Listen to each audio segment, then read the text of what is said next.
Pengadilan Tipikor hari ini juga menggelar sidang kasus dugaan korupsi pengadaan laptop Chromebook di Kementerian Pendidikan Kebudayaan, Riset dan Teknologi dengan terdakwa mantan Mendikbudristek Nadiem Makarim. Sidang digelar dengan pemeriksaan saksi dari Jaksa Penuntut Umum. 7 saksi yang dihadirkan merupakan mantan tenaga ahli, staf khusus hingga mantan dirjen di Kementerian Pendidikan Kebudayaan, Riset dan Teknologi. Saksi dihadirkan jaksa untuk memberikan keterangan terkait proses pengadaan laptop Chromebook pada tahun anggaran 2020-2021 yang saat itu berada di bawah tanggung jawab Menteri Pendidikan Nadiem Makarim.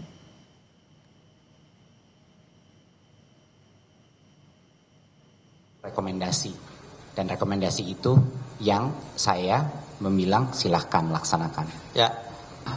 Dalam proses ini tadi ada perkataan mengenai menyuruh membeli laptop atau apa, saya tidak pernah melakukan itu dan tidak pernah melakukan perintah apapun dalam pembelian laptop. Pembelian laptop. Di persidangan, Nadiem Makarim sempat bertanya ke salah satu saksi soal pernyataan saksi di BAP sekaligus melakukan klarifikasi mengenai salah satu rapat Kemendikbudristek yang berisi pemaparan dan rekomendasi laptop Chromebook. Sebelumnya, Nadiem Makarim didakwa menerima keuntungan pribadi sebesar 809 miliar rupiah dalam perkara dugaan korupsi program digitalisasi pendidikan di Kemendikbudristek tahun 2019-2022. Dalam dakwaannya, jaksa menyebut keputusan pengadaan laptop Chromebook dengan sistem operasi Chrome diambil hanya untuk kepentingan bisnis agar Google meningkatkan investasi penyetoran dana ke PT Aplikasi Karya Anak Bangsa yang didirikan Nadiem. Sekarang pertanyaan saya, mungkin saya klarifikasi. Pertanyaannya adalah, apakah di dalam paparan itu sudah ada rekomendasi konkret atau tidak dari tim? Kalau yang perbandingan itu sudah ada paparan satu slide.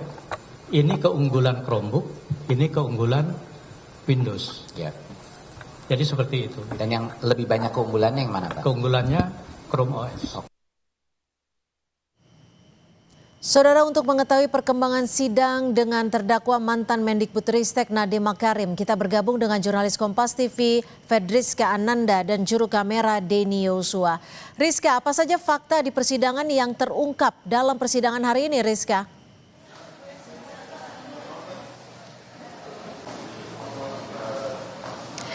Ya, Cynthia, sebetulnya ada beberapa fakta yang menarik yang terungkap tadi dalam persidangan yang dilaksanakan oleh Pengadilan Tindak Pidana Korupsi di Jakarta Pusat, di mana kalau misalkan kami juga bagi dua klaster terkait dengan fakta yang diungkapkan oleh dua orang mantan Dirjen PAUD dan juga Pendidikan Dasar Menengah. Ini tadi dikatakan bahwa adalah terkait dengan kewenangan dari Yuristan ataupun staf khusus Nadiem Makarim ini terkait dengan melakukan kemudian mengakselerasikan begitu terkait dengan kebijakan-kebijakan Nadiem terhadap para pejabat-pejabat yang ada di bawah ataupun di Kementerian Pendidikan dan Ristek begitu. Di mana tadi dikatakan bahwa kebijakan Juristan ini cukup luas sehingga memang dianggap bahwa Juristan ini semacam satu kesatuan dengan Nadiem Makarim, sehingga apapun yang dikatakan oleh Juristan ini dianggap merupakan mandat dari Nadiem Makarim. Dan kedua adalah terkait dengan proses arah kajian pembuatan kebijakan Permendikbud tentang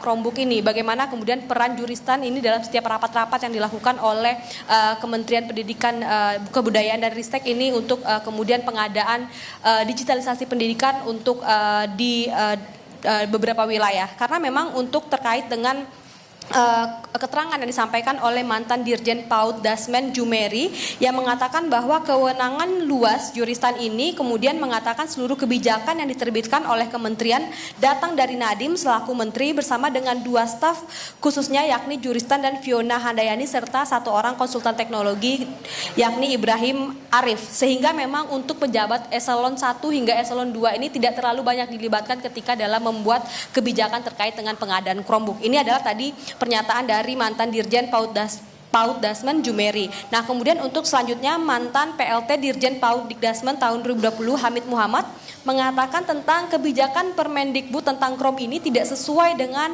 RPJMN, yang mana ini adalah merupakan rencana pembangunan jangka menengah nasional, yang mana berdasarkan keterangannya untuk digitalisasi pendidikan ini seharusnya diprioritaskan untuk daerah 3T, namun ternyata selama pelaksanaannya justru kemudian dipusatkan di daerah-daerah yang sudah terakses internet dengan baik dan juga perkotaan. Jadi memang ini tidak sesuai dengan RPJMN. Dan kemudian adalah pengadaan digitalisasi pendidikan ini dikunci ataupun pada spesifikasi produk berbasis Chromebook yang sebelumnya ini belum ada dilaksanakan pengadaan, sehingga memang dikatakan oleh 2 orang dirjen ini bagaimana kemudian pengadaan Chromebook ini sebagaimana sudah tadi dikatakan seperti meramu kopi yang sudah siap disajikan. Jadi memang untuk pengadaannya ini sudah disesuaikan begitu. Terkait dengan yang terakhir adalah terkait dengan pernyataan Juristan dalam salah satu rapat yang mengatakan bahwa ada feedback sebesar 30% dari Google. Tadi fakta ini diungkap oleh PLT Dirjen PAUD Dikdasmen tahun 2020